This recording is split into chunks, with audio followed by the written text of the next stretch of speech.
hindi ko ito sasabihin, magkakasala ko sa Diyos at magkakasala ko sa bawat isa sa inyo at sa sambayan ng Pilipino. The Holy Spirit spoke to my heart. Kung hindi mapipigil ang lumalala na political crisis that will lead to constitutional crisis, this will lead our nation to utter destruction. Representasyon pong ito'y tutol sa gambling.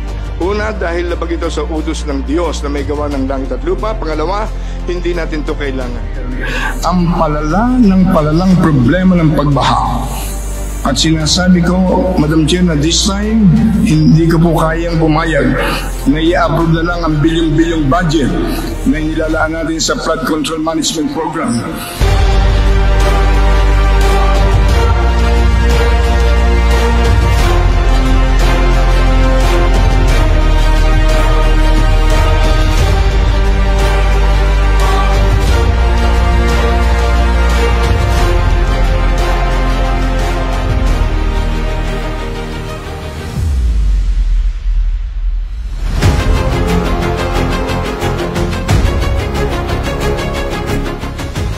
Hiniling ni Sibac Congressman Brother Eddie Villanueva ang agarang investigasyon sa bilyon-bilyong pisong expired, nasira at nasayang na medical supplies ng DOH mula taong 2021 hanggang 2023.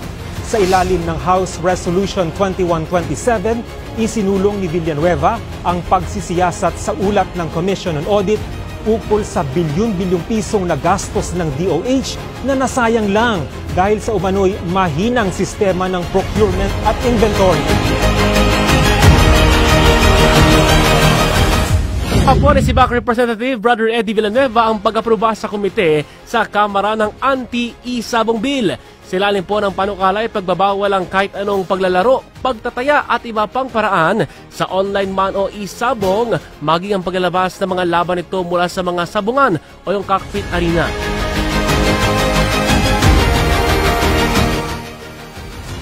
Maring tinutulan ni Sibac Portilles Representative Brother Eddie Villanueva ang pagpapatupad ng Comprehensive Sexuality Education Program sa ilalim ng Senate Bill 1979 dahil mas makasisira pa umano ito sa kaisipan ng mga bata at posibleng makapagbigay sa kanila ng maagang kamalayan sa sexualidad. Naghain ng panukala si Sibac Portilles Representative Brother Eddie Villanueva upang imbestigahan ang dahilan kung bakit nade-delay ang mga programang pinondohan ng mga banyaga sa bansa. Ayon pa sa mambabatas, nagsayang ang pamahalaan ng nasa 2.6 billion pesos na commitment fees na ipinagbayad sa mga inutang nito dahil hindi agad napakinabangan ng mga foreign loan.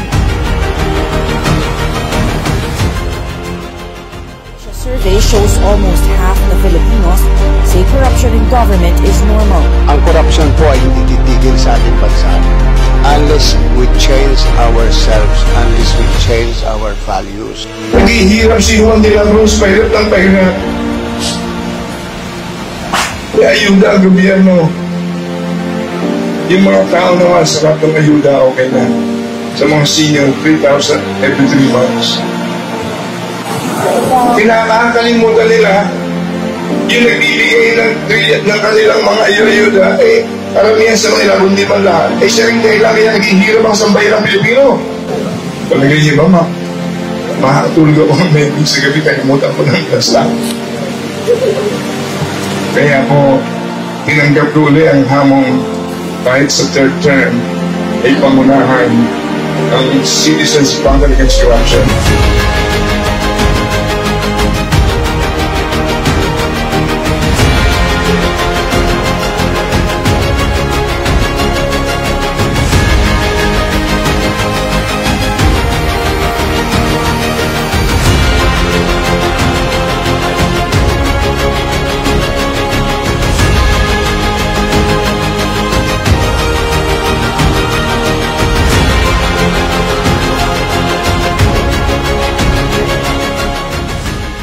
What is the use of living when we cannot fight for the agenda of our God in this country?